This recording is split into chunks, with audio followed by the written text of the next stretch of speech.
Recording in progress. Жарайды, тогда бастайық. Акиматқа кіруді барлықтарыңыз білесіздер деп ойлаймын. Ақтөбе CSI.kz деп поисковой строкаға жазасыздар. Мына жерге емес, яғни жоғарыдағы поисковикке ақтөбе.csi.kz деп кіресіздер, ЭЦП-ларыңызбен, одан кейін өздеріңіздің жеке құпия сөздеріңізді жазасыздар.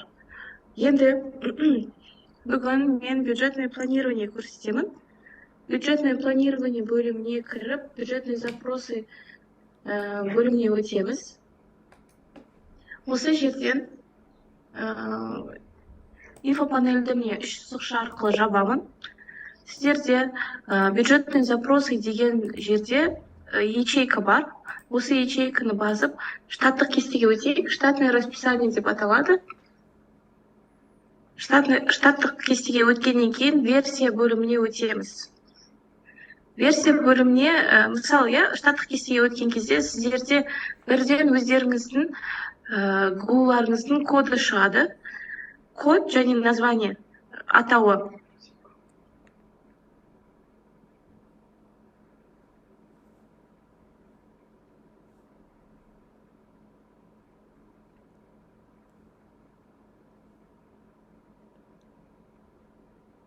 Проверьте вы. Включите. Так, слышно же?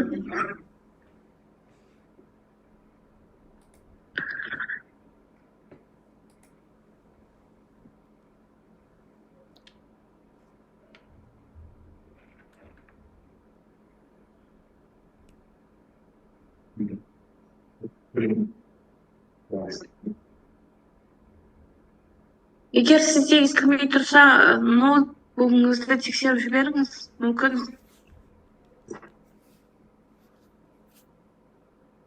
Мүмкін сізде өшіп тұрған шығар.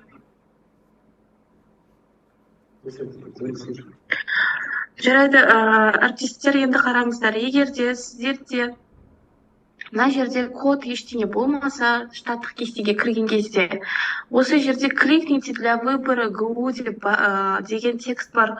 Сол тексттің үстінен басып, АБП 261 деп таңдайсыздар. Менде барлық АБП шығады, себебі доступ барлық АБП-ға бар.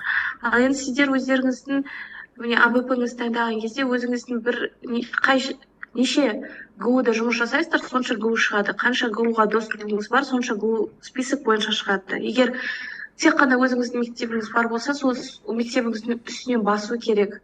Үстінен басқаннан кейін төменге түсіп, окей батырмасын басарсыз. Мысал ретінде біз бір мектепті алып көрейік. 40-шы мектеп бар ау деймін, осында. 40-шы мектепті алып көрейік. Енді осы орайда данное штатное расписаниеда сіздер өздеріңіздің Google-ларыңызды таңдап алғаннан кейін версия бөліміне барасыздар. Версия бөліміне барасыздарда штатное расписание 2025-27 жылға салынған жазды тауып аласыз. Үстінен басасыз, міне, үстінен басқан кезде сізде ол версия көк түске боялады. Копировать деген батырманы басып, осы орайда өзгертесіздер заголовокты. Яғни, уточнение. Уточнение 2025-2027, немесе уточнение номер 5.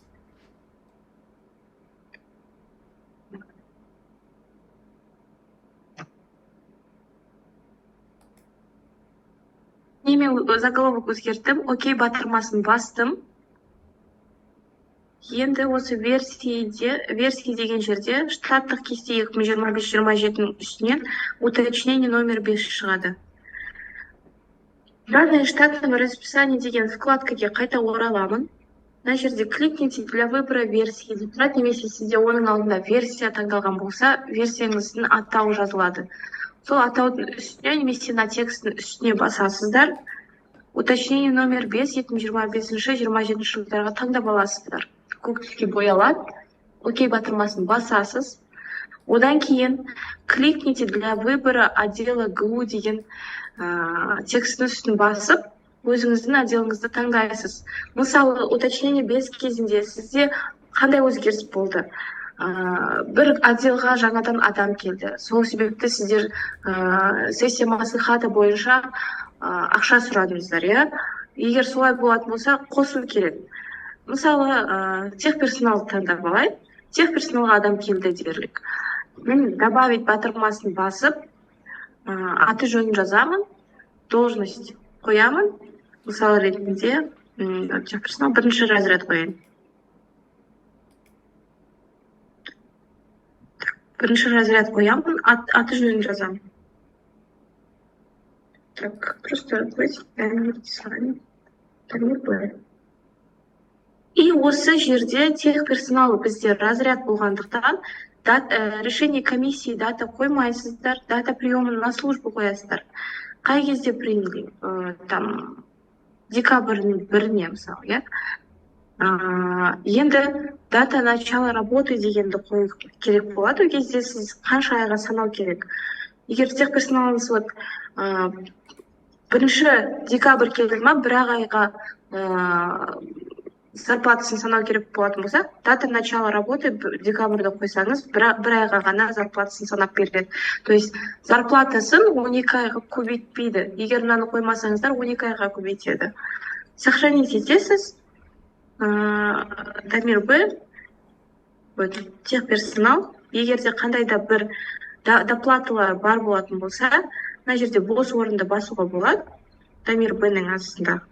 Немесе ID-нан басасыздар, жеке настройкасына ашасыз. Мысал ретінде завредность алу мүмкін, да? Так, завредность қарап көрейік.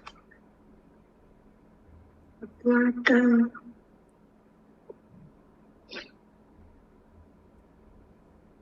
Мына жерде доплата за вредность дегенді көріп тұрған жоқпын. Яғни ол маған осындай доплата керек болатын болса, настройки бөліміне барам. Дополнительные атрибуты сотрудников деп доплаты дегенді ашамын да, вредностьті тауып аламын. Вот. Доплата за работу на тяжелых, особо тяжелых работах, процент от БДО. Осы орайда астында формулалар тұрады. Яғни сізде техперсонал 11-111 формамен өтетін болғандықтан, ол техперсонал үшін осы доплата саналады деген сөз.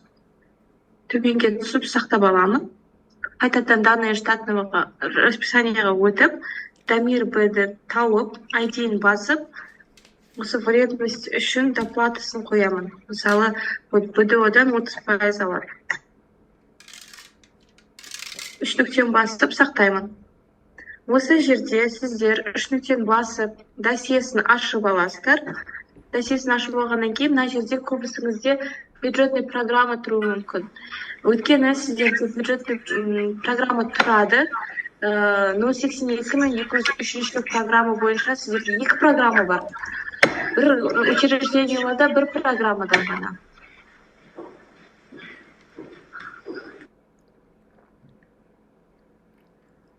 Бір учрежденияларда бір программадан ғана.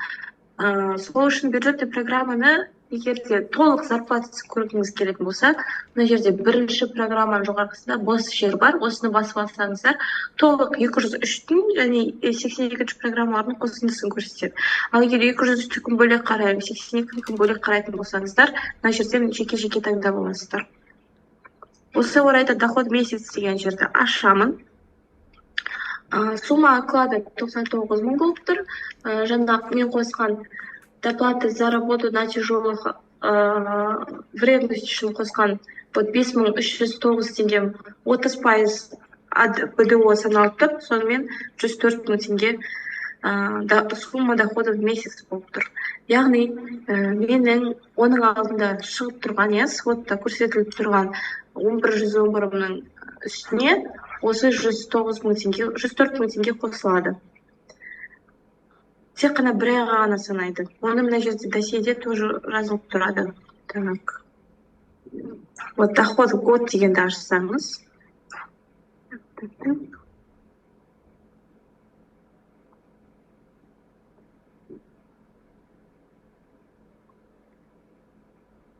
Доход год дегенді ашсаңыз, Вот количество отработанных месяцев в году, бір ай, яғни сумма дохода в год составляет 104 тысячи, 104 мың теңге ғана. Так.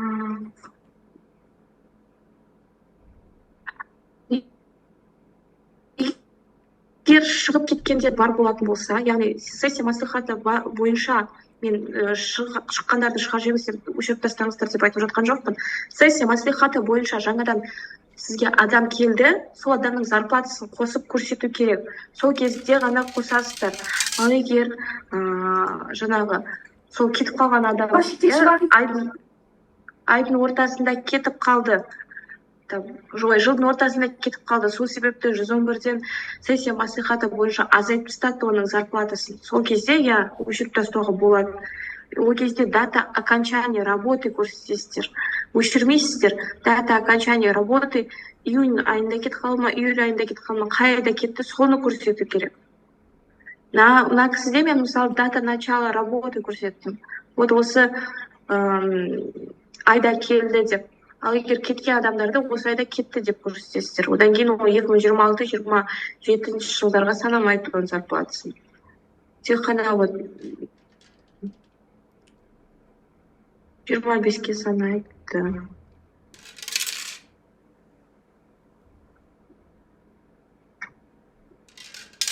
Қазір білмеймін.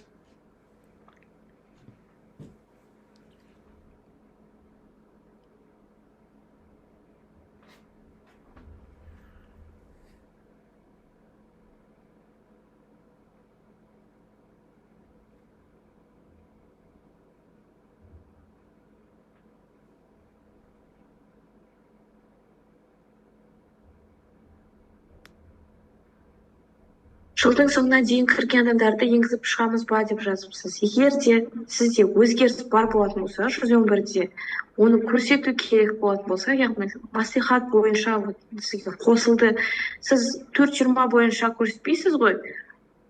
Сізде тек қана бюджетный запроста в целом көбісі түсінбейді осы жерді. Бюджетный запроста сіздер уточнение кезінде тек қана корректировка мен уточнениені ғана учитывать етесіздер.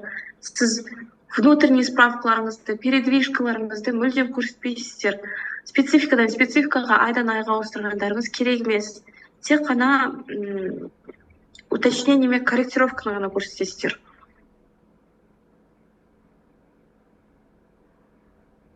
Егер сізде тек июльде 159 бен 163-те минус болатын болса, соны көрсетіп отыруыңыз керек еді. Вот уточнение сізде бірінші болды, екінші болды. К примеру, соларды минус жасағаныңызды сіз осы бюджетный запроста көрсетуіңіз керек. Бюджетный планирование, бюджетный запроста. Исполнение мен бюджетный планирование өзара байланысты, өзара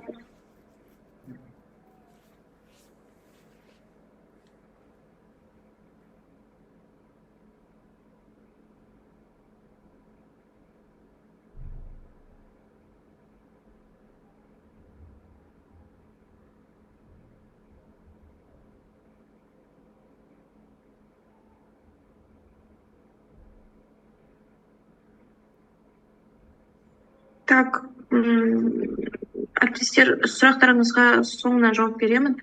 Енді жаңағы айта кеткендей, мен Дамир қосылды, сол себепті бір айға жұмыс істейіп, дата начала работы көрсеттім. Ал егер мысалы, Дамир дейтін кісі бізде до этого болды, ал ол кісі кетіп қалды жылдың ортасында. Ол кезде май айында кетіп қалды. Включительно майда отработал, сол себепті майды көрсетіп тұрмын, сақтаймын, то есть досьесіне кірген кезде, доход в годты қараған кезде, количество отработанных месяцев в году 5 ай, и қалған ақшаны бізде сіздерден сессия маслихаты бойынша алып кеткен болса, өстіп көрсете қоясыздар.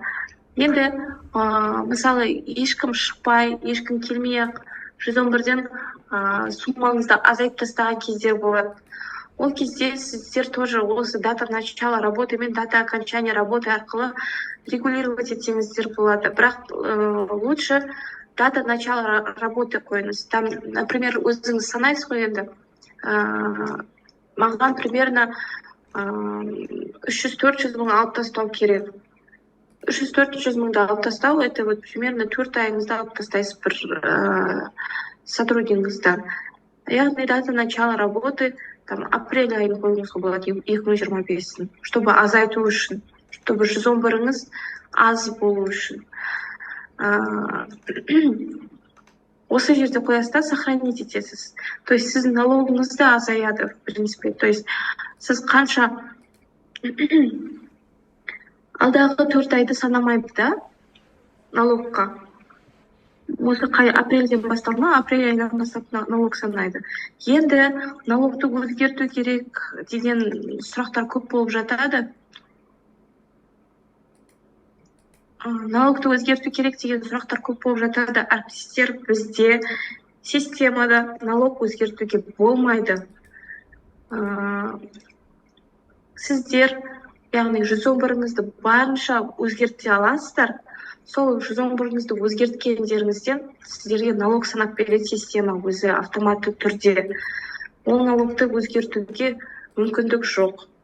Яғни оны қайда өзгертесіздер, яғни оны қайда көресіздер өзгерісті.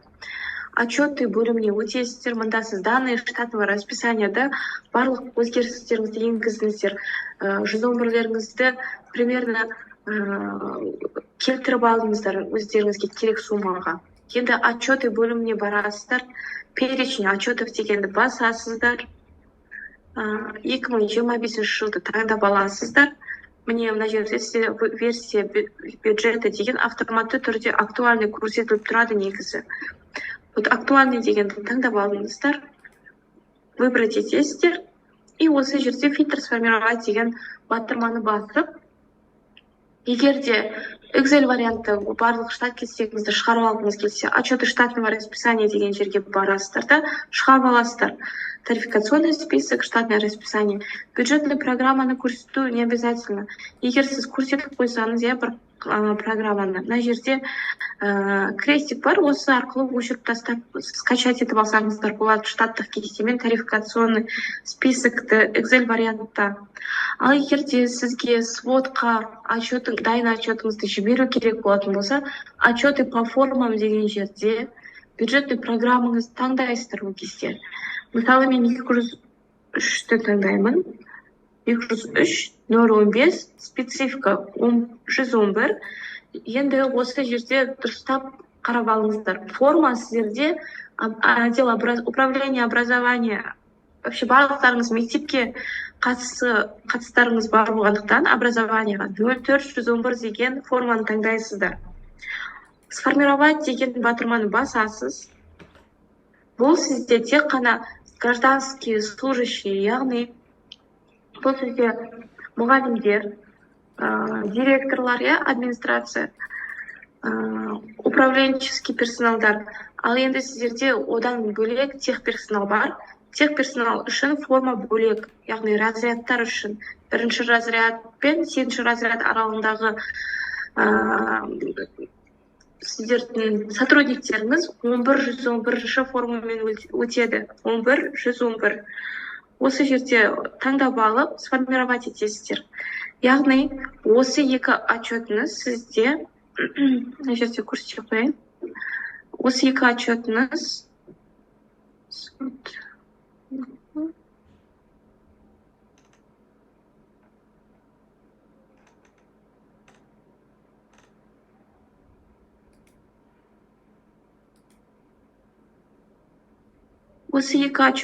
сізде бірге оплата труда деген спецификада бірге отырады.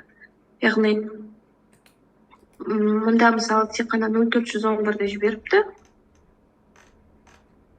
Негізі 04-111 астында 11-111 екеуінің суммалары бір-біріне қосылып, 111-ші спецификаның суммасын беру керек. Так.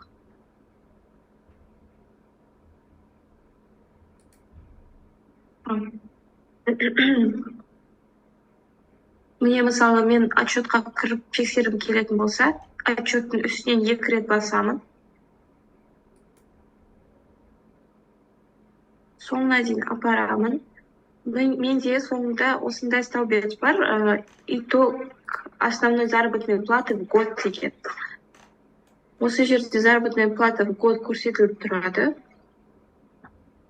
Қайтадан отчеты деген батырманың үстіне басамын да, енді 111-ді қарап келдім, 11-111.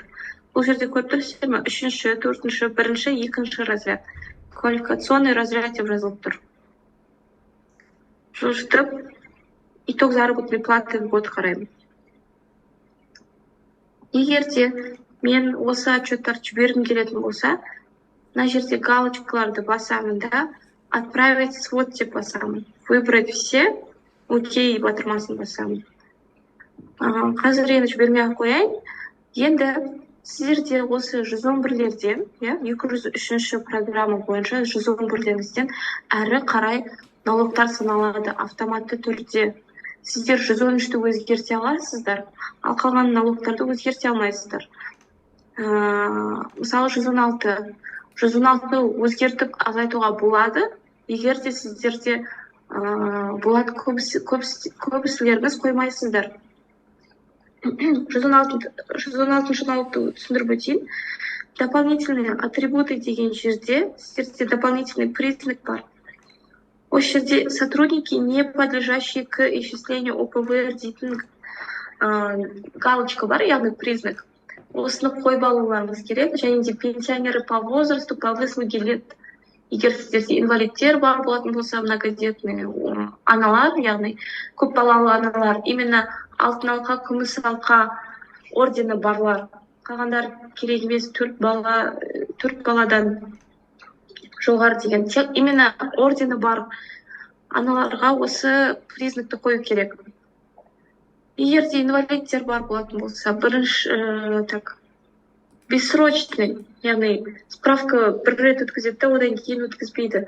Справкасын каждый раз өткізіп тұратындарға инвалиды с переосвидетельствованием деген аласыздар, бірақ без бессрочного.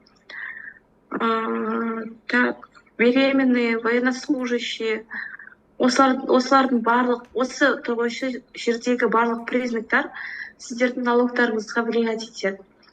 Енді сізде ОПВР көп болып тұрса, яғни сіз біреуге сотрудник, не подлежащий к исчислению ОПВР деген галочканы қоймай кеттіңіз. Оны қайда қоясыз? Данные штатного расписания деген жерде фионың жанынан ID-ді басып, төменге түсіп, галочка қою керек. Вот дополнительный признак. Егер де мына жерге мен Жанар деген кісіге қоятын болсам ОПВР-ді, то бұл кісіге саналмайды. То есть бұл кісінің ОПВР-і 0-ға тең болады. Яғни ОПВР деп отырғанымыз 1-ші қаңтардың 75-ші жылға дейінгі сотрудниктеріңіз, жұмысшыларыңыз, яғни 75-ші жылға дейінгі 74-ші, 73-ші, 60-ші жылдағылар ОПВР алмайды. Сол кісілерге сіздер осы галочканы қойып кетулеріңіз керек. Отчеты бөліміне қайда барамын? Фильтр сформировать пен 116-ші спецификаны формировать етіп аламын. 203-ші программа бойынша тек қана. Енді қайтадан фильтр сформировать батырмасын басып, келесі спецификаға өзгертемін. 121 социальный налог. 01-121. Тоже сформировать етемін.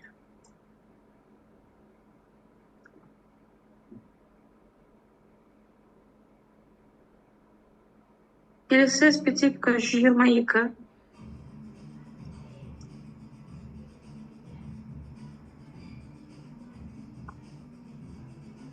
Одан кейін тағы да фильтр сформировать батырмасына басып, 124-ші спецификаға ауыстырамын. Форма өзі жалғыз барлық спецификаларда. Тек қана 111-ші спецификада форма көп. Ол жерде де сізге тек қана 2-ақ форма керек. Сол себепті шатыстырмаңыздар.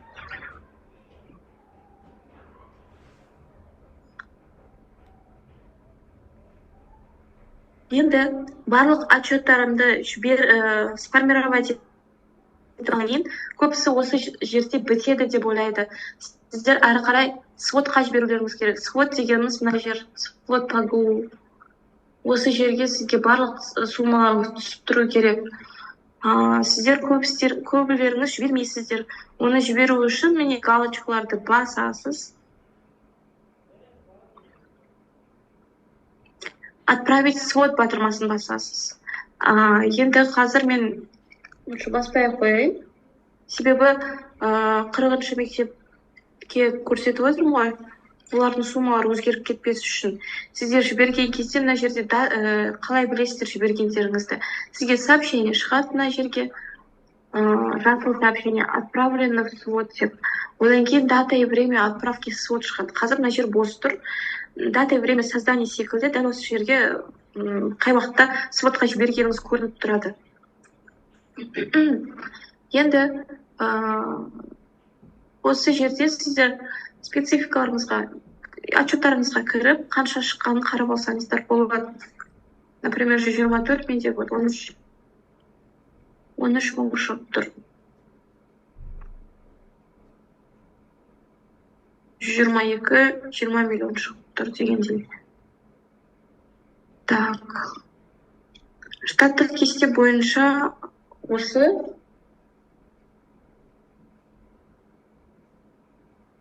113-ті түсіндіріп кетейін. Мен барлық налогтарды түсіндірдім. 113-ті қалай алып тастауға болатынын. Настройки бөліміне өтесіздер. Яғни кейбір жұмысшыларыңызға сіздер 113-ші специфика бойынша оздравление төленбейді екен. Сол себепті сіздер настройки бөліміне барасыздар. Пособие және компенсация деген екі раздел бар. Пособие бөліміне кіремін. Осы жерде сіздерде пособие на оздоровление гражданских служащих действительно с 26-го года дейтін бар, егер 2026 болатын болса. Және де жоғарыда на оздоровление государственных и гражданских служащих коэффициент ГО действительный до 25-го дейтін бар, яғни 25-ші жыл включительно. Егер енді сіздер уточнение жасап отқаннан кейін осыны аласыздар, осыған галочка қойып аласыздар да, сақтайсыздар. Егер де кімде-кім мысалы техперсонал разрядтарға онсыз да саналмайды. Администрацияға барайық. Администрацияда там заместительге немесе, так, заместитель емес, давайте бір УВП-дан біреуді қарап көрейік. УВП-да, например, вожатый оздоровление алмайды деп есептейік.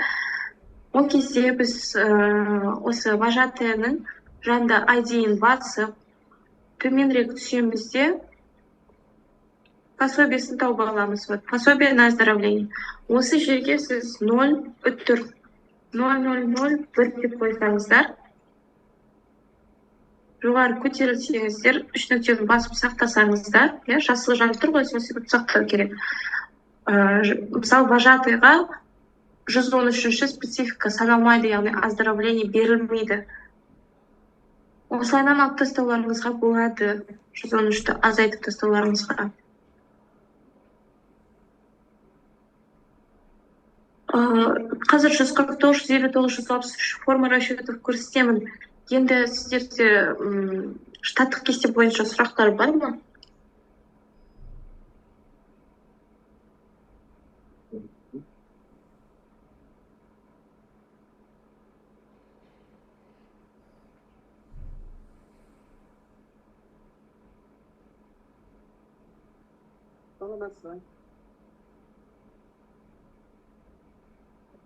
Әріптестер, микрофон қосып сұрағыңызды айтып берсеңіздер болады. Отчет по формам сформировать кнопкасы жоқ. Сформировать кнопкасы көрінбей тұрса, сіз немесе бюджетный программа көрсетпегенсіз, немесе подпрограмма көрсетпегенсіз, сол себепті жоқ болып тұр. Я болмаса версия бюджетаны қараңыз, сізде точно уточнение номер 5 деп тұр ма Ақтөбенской области? Және саламатсыз ба, сұрақ қоюға болады ма? Актуальная версия тұру керек. Сол кезде сформировать кнопкасы болады. Егер де мен қазір не актуальный утвержденный версияны қойып қойсам, сформировать кнопкасы басылмайды менде. договор жағынан түсіндіресіз ба? Және сұрақ қойсам бола ма, саламатсыз ба? 42-ші мектеп. Көбейту үшін, мен жаңа айттым уже нөмірді көбейту үшін, егер де сізде ешқандай сотрудник қосылмаса, 111 спецификаны көбейту керек, бірақ сіз настройки бөлімінен дополнительные атрибуты доплаты және ең соңына түсіп прочие дегенді албасаңыздар болады. Прочие доплаты, утвержденные постановлением РК в теңге алсаңыздар болады. Сізге отчетыңызға, яғни 111-іңізге қанша қосу керек? 300 мың қосу керек болатын болса, 300 мыңызды 12 айға бөлесіздер. Себебі доплата бізде 12 айға саналады. 300 мыңызды 12 айға бөліңіз 25 мыңнан. Енді бір кісіге 25 мың доплата қосу, көбейту қосасыз. 25 мың. Мен жазамын. Прочие доплаты постановлением РК деп тұр в теңге. 3 нүктені басып сақтаймын. Отчетыға келіп, формировать еткен кезде уже 300 мың теңге қосылып тұрады. Себебі сізде, мысалы, мен ООК-да музыкальный руководительге қосып тұрмын ғой, а ол кісі 12 ай жұмыс істейді.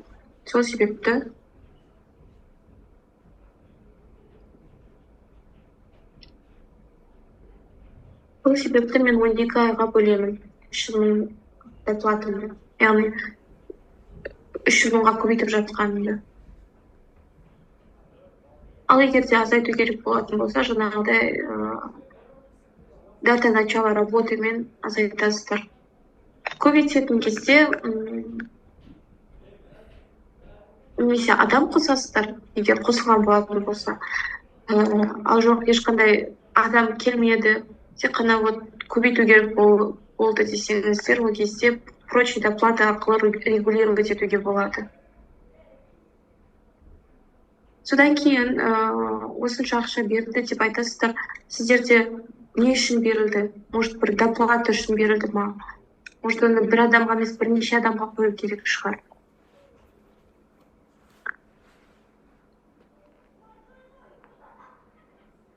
Егер де сізде, мысалы, доплата за совмещение осы жақында көбісіне берілді, көп бухгалтерлерге. Соны қою керек болатын шығар. Бірнеше, там главный бухгалтер бар, младший, там жай ғана бухгалтер бар. Көрсетіп шығу керек. Естіліп тұр ма 42-ші мектеп, Жания? Алло. Жания. Да, по налогам будет так, как выйдет, как посчитает веб-система. Потому что они взаимосвязаны с 111 спецификой. Подогнать нельзя будет. Вы можете общую сумму по программе там регулировать по формам расчета. Но подогнать налоги мы не сможем, и вы не сможете. Сұрақ қоюға бола ма, Жания? Естіліп тұр ма? Уменьшение даты начала работы показываете вот тут. В данном штатном расписании можете дату начала работы какой-то месяц поставить, 25 май, июнь, июль. Он вам не посчитает эти 6 месяцев. 4 месяца не посчитает. Можно так уменьшать. По-другому уменьшение. Это либо кого-то надо уже удалять, если кто-то ушел.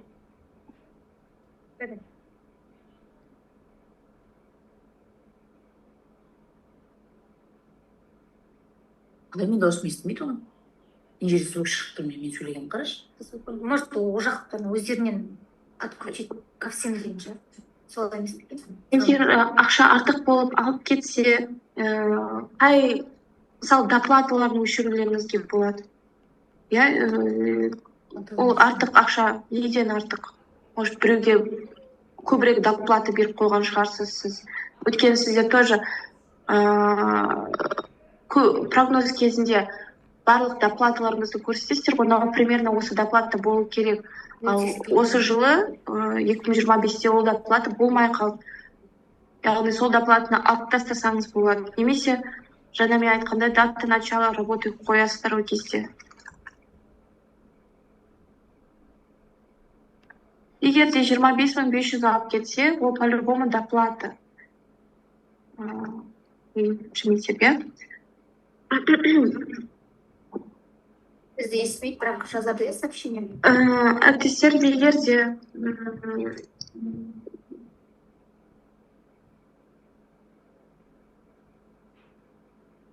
да, все верно. По налогам остается без изменений. 116, 121, 122, 124 нельзя будет поменять. Потом новый слышно. А все остальное можно отрегулировать. Не давай санкциямыз.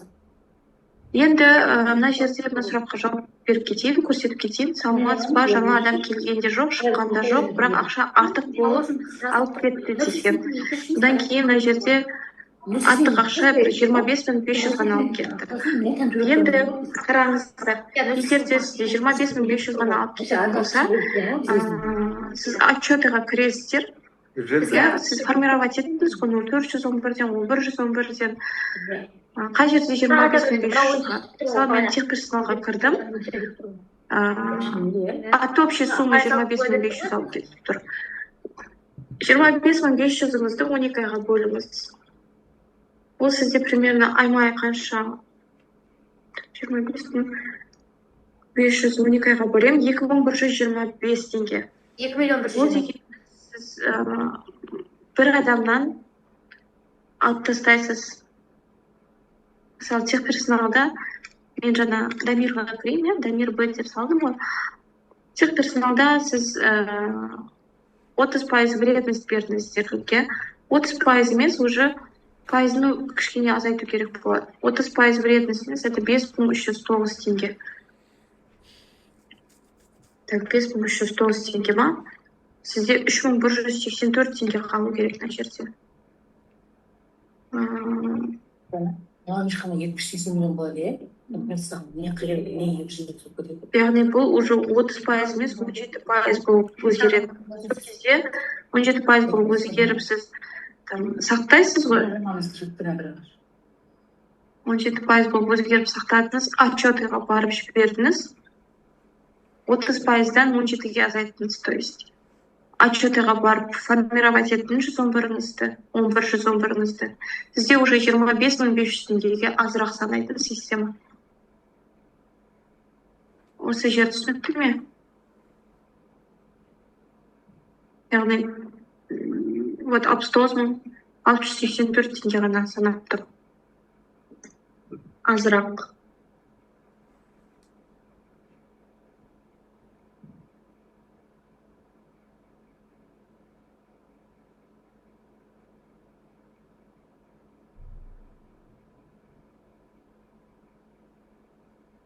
$25.500.000 ба? Түсінікті. Ол кезде 25.500.000 болған кезде лучше дата начала работы мен регулировать етіңіз.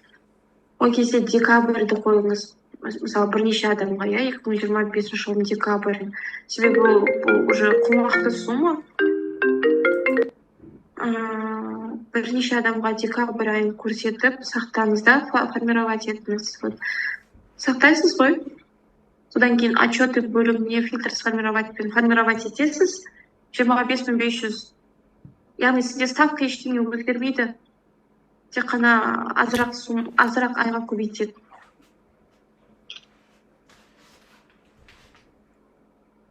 Так. Должны уточнение отрегулировать до конец года 4.20. Нет. 4... Коллеги, учитывайте то, что 4.20 в этой форме у вас и внутренние справки, и передвижки, не только корректировки и уточнения. Уточнения в целом у нас в системе бюджетное планирование, бюджетных